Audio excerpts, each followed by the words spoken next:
Olá galera, tudo bem? Vamos para mais uma aula aqui com o professor Luiz. Continuando no âmbito das vozes verbais, hoje a gente vai tratar da voz passiva sintética. Antes da gente entrar aqui na voz passiva sintética, eu quero que a gente analise aqui, essa construção, essa oração. Contestaram a demissão do ministro da Saúde. Quando a gente tem o verbo na terceira pessoa do plural, lembra lá. Vamos tentar achar o sujeito aqui? Pergunta para o verbo, quem contestou? Claro que o verbo vai responder eles. Porém, quando esse eles aí é muito amplo, muito aberto, quem que contestou? Foi a população? Foram os outros gabinetes? Não se sabe. Portanto, a gente chama esse sujeito de sujeito indeterminado.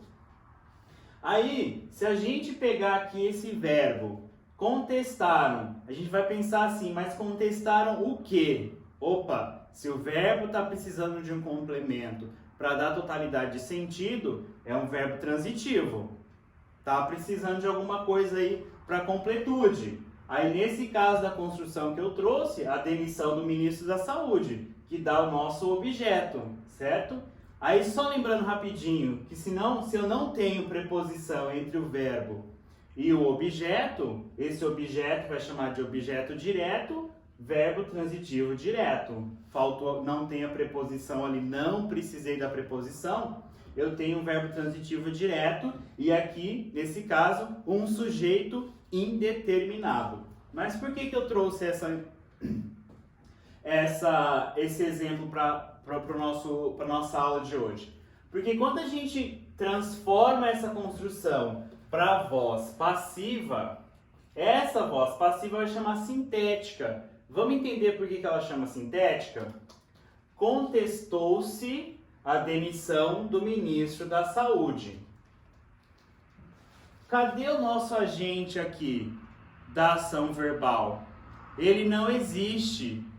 Assim como eu tinha um sujeito indeterminado aqui, o meu sujeito agente aqui nessa passiva, ele não existe. Uma porque eu não sei, talvez ele seja irrelevante, ou então porque ele não existe mesmo. E lembrando lá nessa dinâmica das construções do enunciado, eu encabeço a minha oração com a informação que eu quero dar enfoque. Nesse caso aqui, foi o verbo contestar.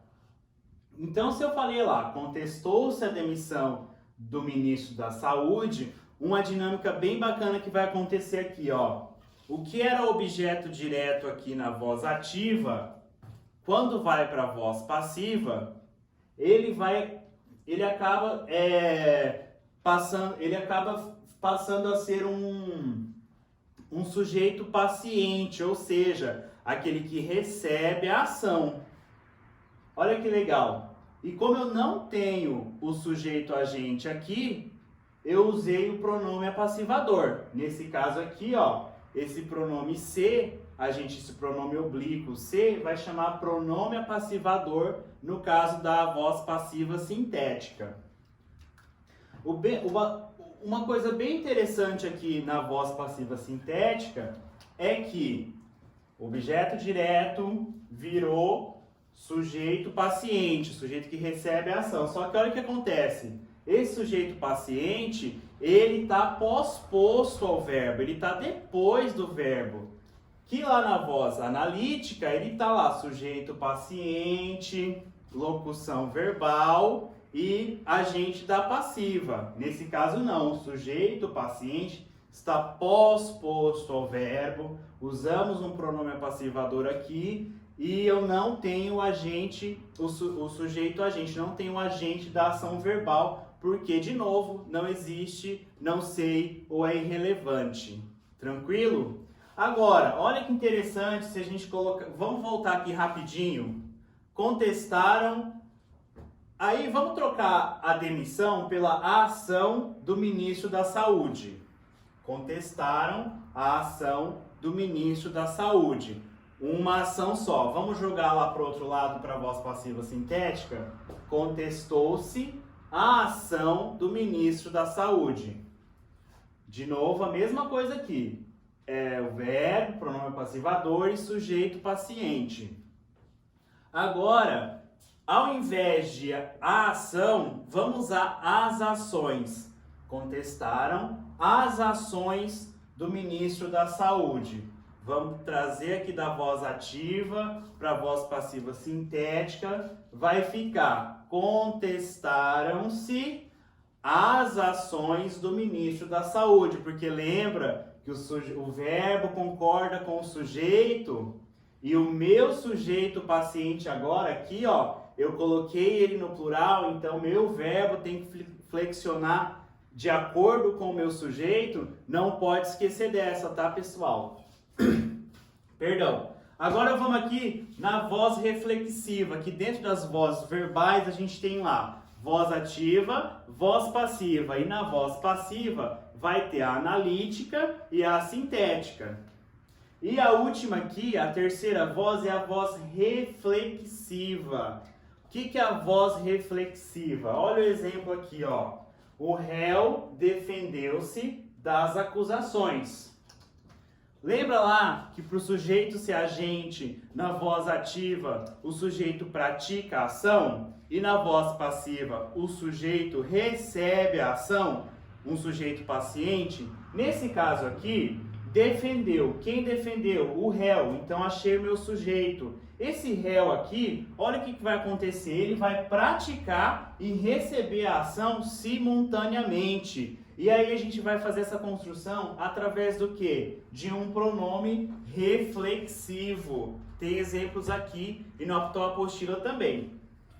Então, lá, ó, o réu defendeu-se das acusações. Então, se defendeu do quê? Das acusações, o objeto do meu verbo aqui. Então, eu pratico e recebo a ação simultaneamente. Assim como os alunos se prepararam. Ótimo! Então, aí, os alunos praticam e recebem a ação simultaneamente. Mais um exemplo aqui, ó. Feri-me cozinhando. Então, fui lá, cortei-me cozinhando.